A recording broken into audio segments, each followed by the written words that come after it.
Hello, welcome back. It's been a little while, hadn't it? So, I'm about a little over halfway, 4/7.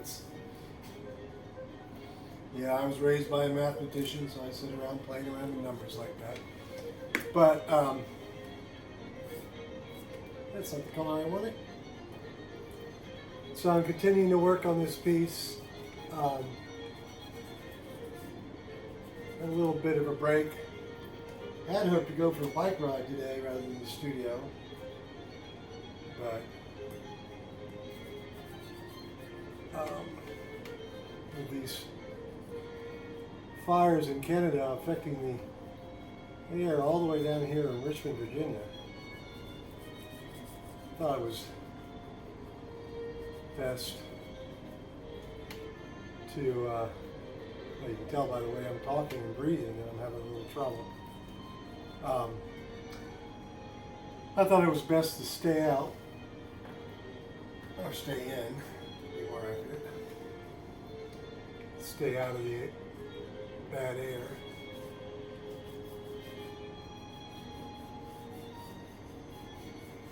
It's like, I can't remember it ever being,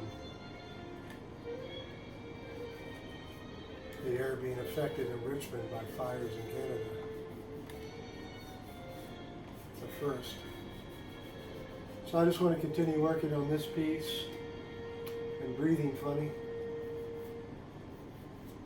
So I thought I'd just get you started. Again, we're back working on the Martinis. The next piece will be a variety of drinks piece over there. I don't think you can see it though. But so just moving forward, keeping myself engaged, picking this piece back up.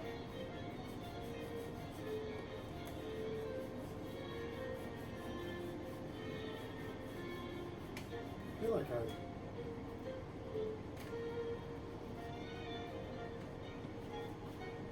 So I get 3 days off in a row from bartending, and usually I can get a lot of work done, but I don't recall. I think I worked on this. No, I went for a ride Sunday. Worked in the yard Monday. Hung out with my granddaughter on Tuesday.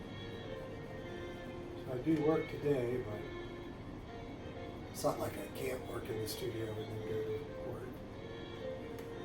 Part of the reason for the gloves.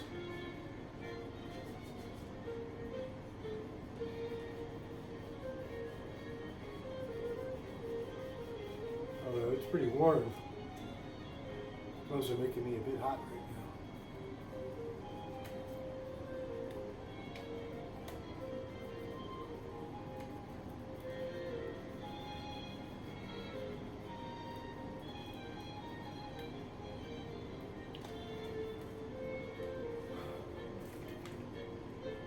So, I don't have a lot to say about this piece today, apparently.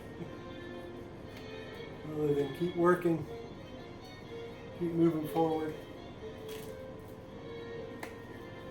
As always.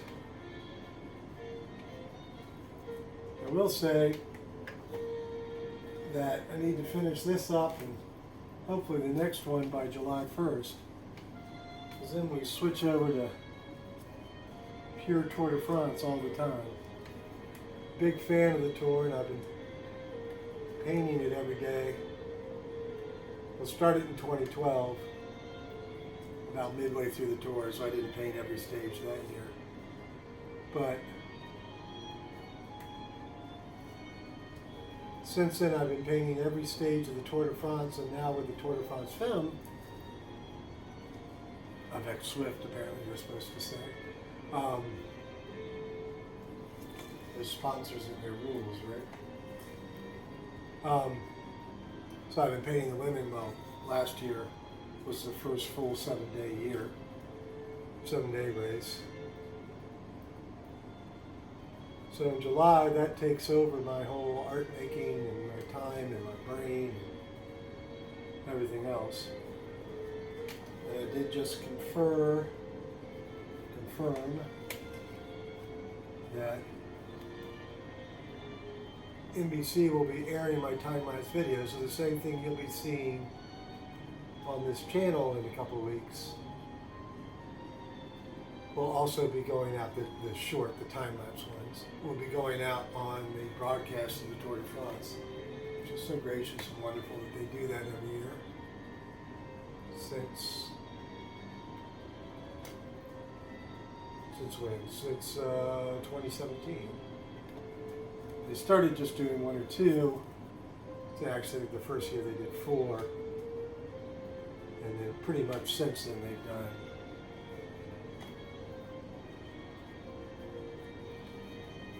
a video every day.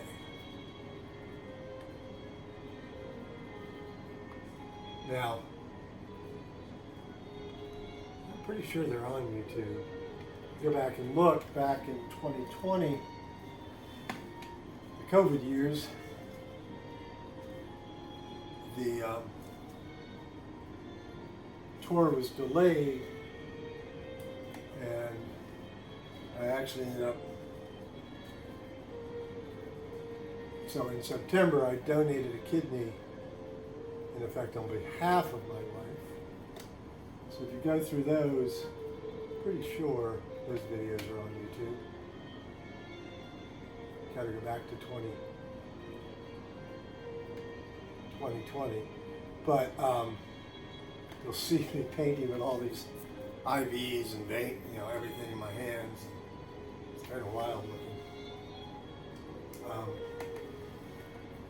It was a great story, and it turned out the surgeon's daughter was a pro cyclist, and he was just thrilled, amazed, and there I was, even the same day as the actual surgery. I did one painting that day.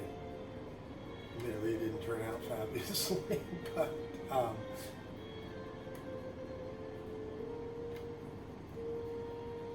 still, there I was in the hospital bed, probably about 8-9 hours after surgery, painting. That's why I always love the question, are you still painting?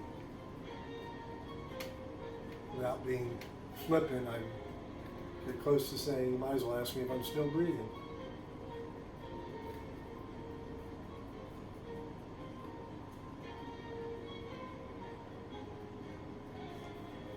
This isn't a random hobby. So, rather than listen to me prattle on, I'm going to switch this to time-lapse for a while and let you enjoy that. Then we'll come back and, depending on how my lungs hold up, we may get to finishing this piece today. We'll see. All right. So one of the things I am doing right now that I never usually do when I'm working on works is sitting down. I'm a great believer in standing up to paint. It gives you a little more freedom of movement, which allows you to step back and look. What made me think of that was the fact that I'm a little reluctant to stand up and switch this to time-lapse.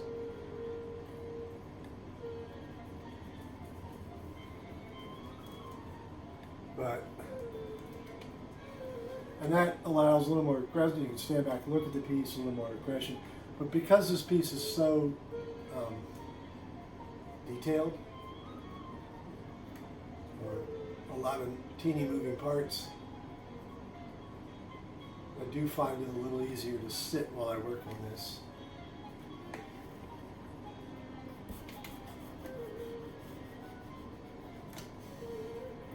Might be exacerbated because I can't fucking breathe.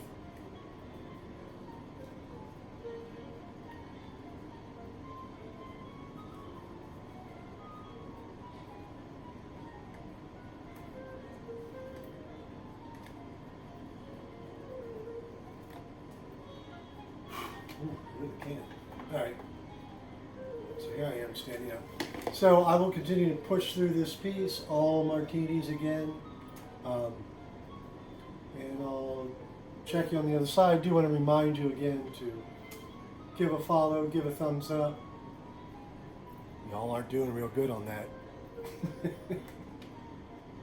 I really need the thumbs up. But anyway, working with paint sticks, continuing to develop the surface, having fun with the piece, and having fun chatting with you, even if you're not having fun listening. All right. Yada, yada, yada, yada, right?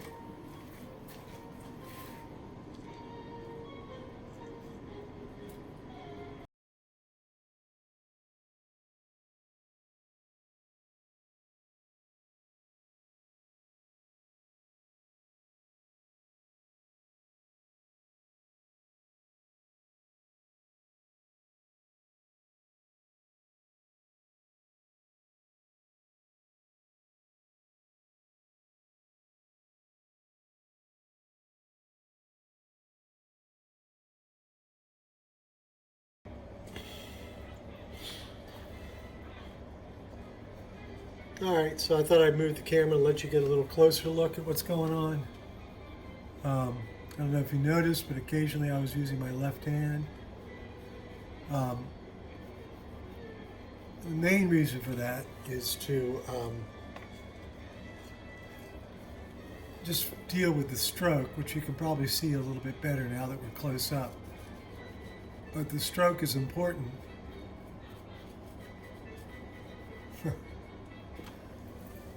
Got Bernstein and West Side Story on the radio.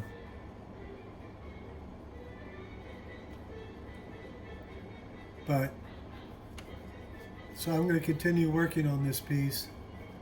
I think I might get it done today. We'll see. I haven't quite decided on a title. If you have any suggestions, I'd be curious what you think might work. Who knows, I might even take you might be the one to title the piece.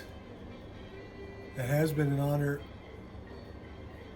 just about exclusively reserved for my wife, Bridget, an actor and very, very good with words. She's very good at twisting my own, too. No, I didn't say that, and I don't mean it. But I had to go for the joke, right?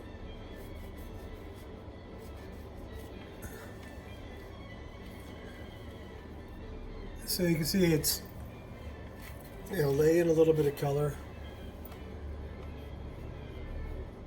Sorry, this position's giving me a leg cramp.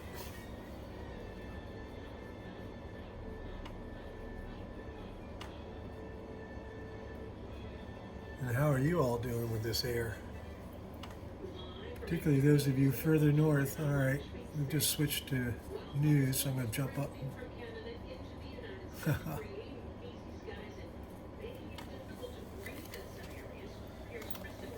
Of course, that's the news thing. Here, let me go turn it off.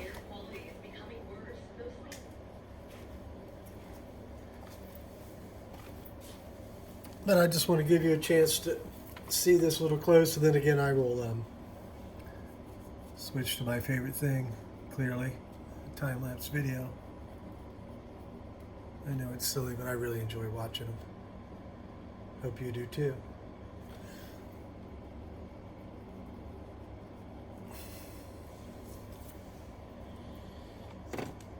So now I'll do this shadow. And the shadows are all comprised of white, phthalo blue, and dioxine purple. But in the wider shot, you would be able to see how radically different each one is. And that's created partially by what layer you do the colors. So, I had that purple there, and now I'm laying in a lot of white. And I'll come back. Actually, while I've got that purpley white on my paint stick, I'm going to use that to start this martini glass.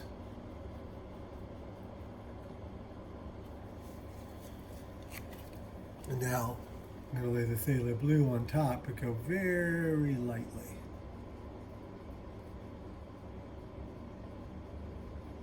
And one of the tricks is not to get a halo ring. See how you're getting this sort of bit of color So then what I want to do is lightly go over it and drag some of the other pigment down through it.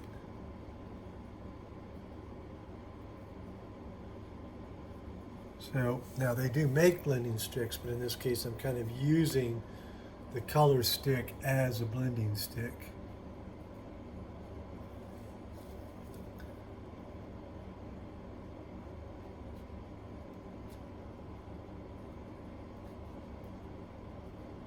It's been an interesting challenge for this piece because a martini is a clear liquid in a clear glass. So getting that to show up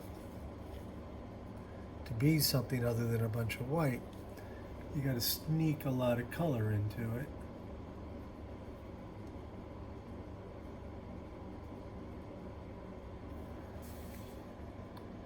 Because let's face it, pure white doesn't really exist anywhere.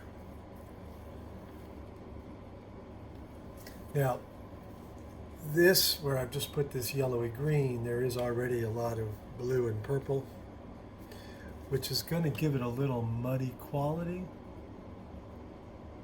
But if I control that mud like that, it's to my advantage. I think I'm going to stick with this. You know, obviously a big trend these days is dirty martinis,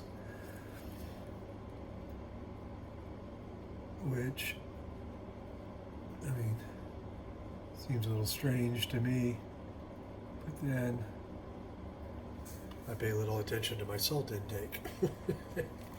Let's face it, it's not, people always call it olive juice.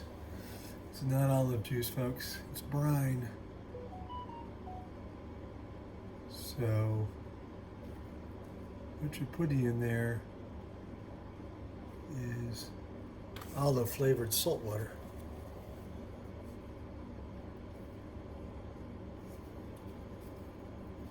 And then you take that with a super flavored gin.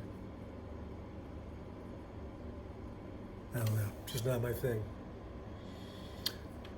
But as I say to people all the time at work, I don't have to drink it, I just have to make it.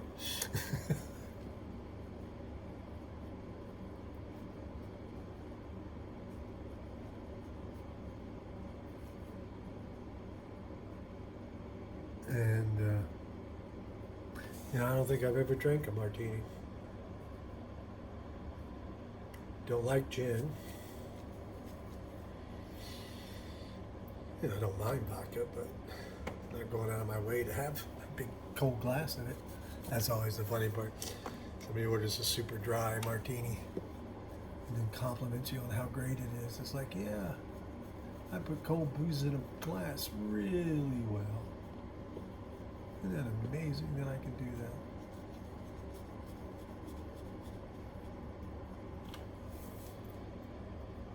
So that red contrasts with the green really nicely.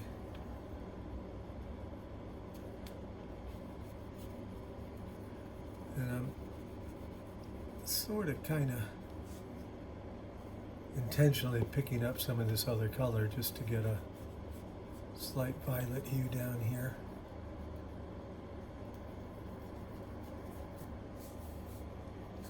But that's my warm color. So I gotta wipe it off now. Is it my warm color? I've lost my rag. Really? I totally lost it, guys. Oh, there it is. It's under my butt. When I worked in theater, there was always,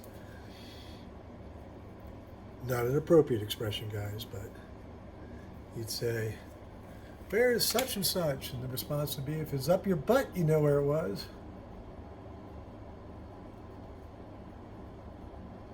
You know, I've worked in food service for a long time, and there's a lot of inappropriate things get said. Certainly try to be much more conscious than I was as a young man, so.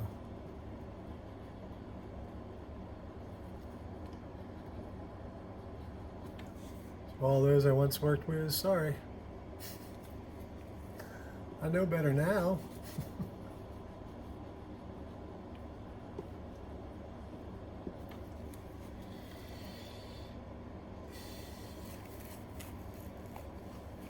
So it showed that I had a coworker ask me what coworkers were gay, and my response was, don't know, don't care. And his response was, that's a good answer. Sidebar, he was one of my gay coworkers. But really,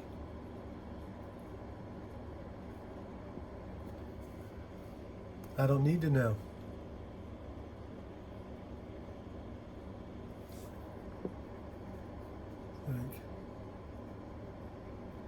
I'm curious what my coworkers do when they're not at work and what they're into and those sort of things, but generally speaking, I'm referring to, do you make art? What's your hobbies? I really don't want to know what you do in the bedroom. Sorry, I didn't mean to go off on that tangent. So I'm going to switch back again. Now you've gotten a little closer look. So you've seen how the blending kind of happens, how it's so. Right now I think I'm going to carry this orange stripe. Yeah, that's a good idea. I'm just going to join it up with that one. So to blend these two together.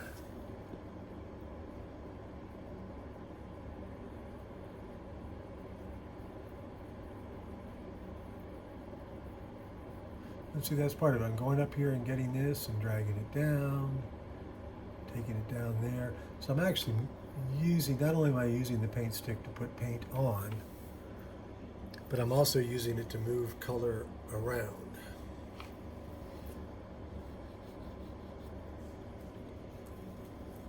And see, so that's got color on it.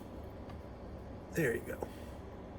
And that color is useful. That's going to help me inform the rest of this. But conversely, now see, I've picked up that blue. Where are you? There you are. And I don't want that, so I wipe that off. Work back over that, trying to minimize that. Mistake is too strong of a word. Now I'm gonna let it happen. Carry it around in a semi-controlled manner.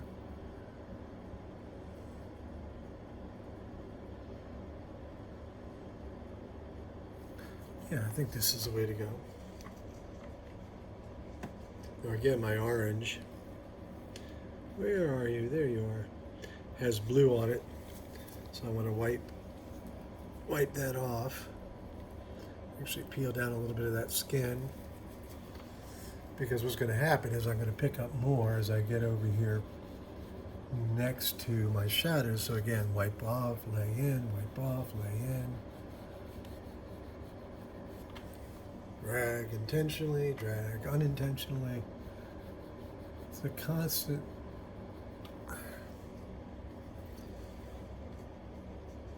shifting manipulation. So again, the whites have got a lot of color on it. So now I don't want those blues on there, because if I leave them on there, they're going to muddy this orange. But I want this orange to be bright.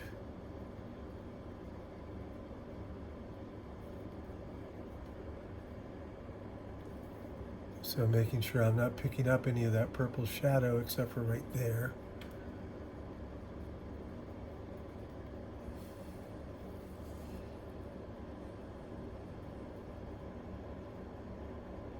And it's okay if I go over here, because when I lay in the next part, that should pop back up. And then to make this even brighter, we're going to bring this orange down through here, but then we're going to start adding some yellow to it.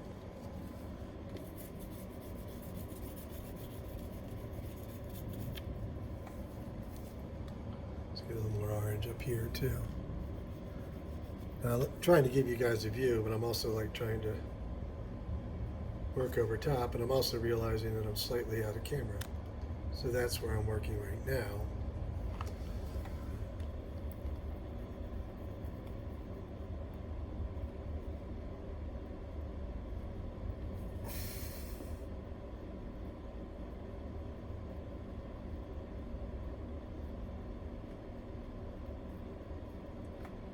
And so we're also dealing with some complementary colors in these shadows. So orange, the complement is blue.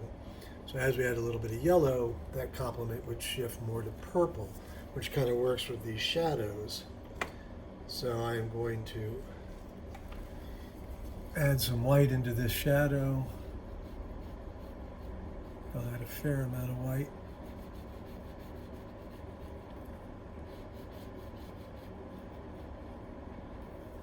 And while I have some of that purple on there, I'm going to get some of that into this shadowy part of the bowl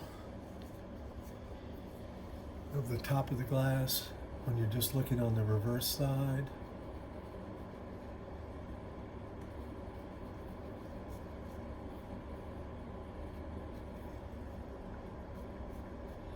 So you see how this blue changes the tone of that orange, because colors are very much a mixture of the colors around them.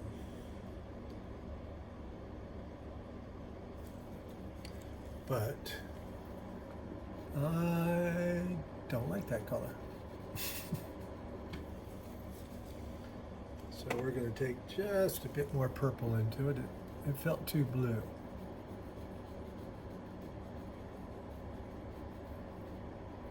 Now, that was admittedly a subtle change, but I like it better. I'm not even sure that the transition between those two was visible. But I think I'll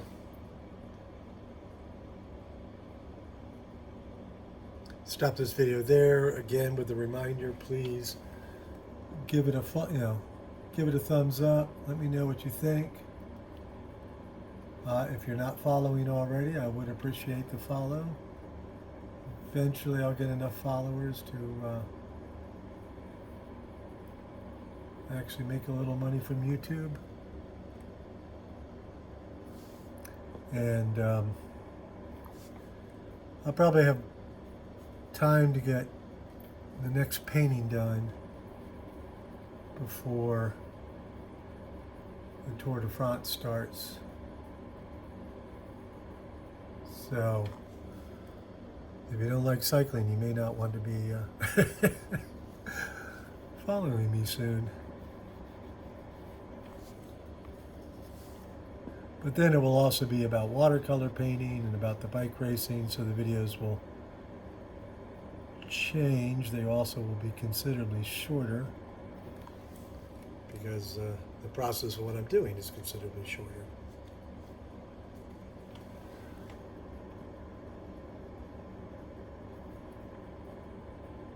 So these paintings, these large paintings, take weeks,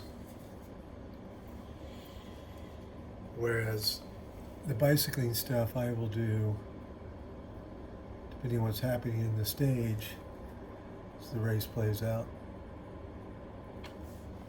I've done as many as 10 or 11 in a single stage. So, which of course a single stage is a single day. So of course, part of that is the scale, and part of that is the media. All right, well, thanks for taking the time to watch, and I'll be back again with you to finish this painting up sometime soon.